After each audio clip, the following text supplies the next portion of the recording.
క్షీరసాగర మథనం జరుగుతున్నటువంటి సందర్భంలో పాలకడల నుంచి వచ్చినటువంటి శ్రీ మహాలక్ష్మిని విష్ణువు పొందితే ఐరావతాన్ని ఇంద్రుడు పొందాడు.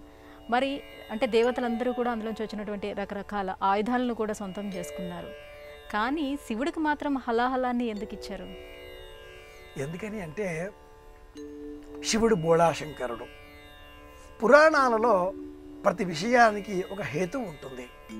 ఊరికే బోళాశంకరుడు అని చెప్పడం వేరు, హేతువుతో సమర్థించడం వేరు.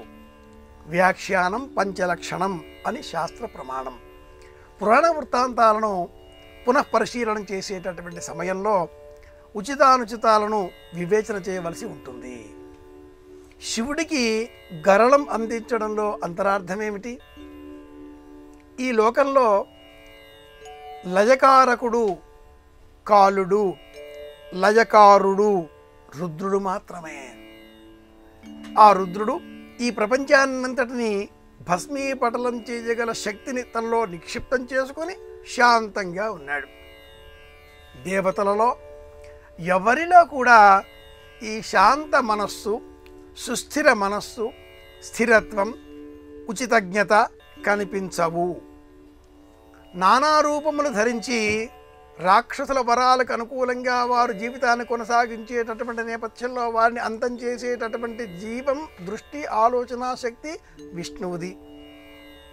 ఇల్లాలిపైన మాటతో వ్యవహరిస్తూ సృష్టి క్రమం చేసేటటువంటి విధి ఆ బ్రహ్మదేవుడిది. ఇతర దేవతలంతా కూడా వారి వారి ధర్మాలకు లోబడి కోపతాపాలకు కూడా లోనవుతూ జీవితాలను గడుపుతున్న వారే అని మనకు పురాణాలు అభివర్ణించగా, అతీతంగా వ్యవహరించేటటువంటి దైవం ఒకే ఒక్కరు పరమశివుడు, మహాదేవుడు. పూర్వం దేవదానవులు అమృతాన్ని అన్వేషించే నిమిత్తమై సముద్రాన్ని మథనం చేయగా తొలి ప్రయత్నంగా హాలాహలం కాలకూటం ఉద్భవించింది. ఈ కాలకూటాన్ని ధరించి స్థిత ప్రజ్ఞతతో స్థిరంగా ఉండగల శక్తి మహాదేవుడే. కనుక మహాదేవునకు ఆ కాలకూటాన్ని అందించారు. గరళాన్ని కంఠసీమలో భద్రపరుచుకున్న ఆ పరమేశ్వరుడు గరళకంఠుడయ్యాడు అని శివపురాణం అభివర్ణిస్తుంది. బసవ పురాణం ద్విపద మార్గంలో వెలువడిన అద్భుతమైనటువంటి కావ్యం.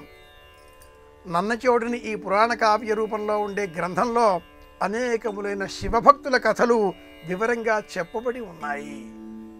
ఆ కథలలో ఒకటి ఈ గరళకంఠుడి కథ కూడా.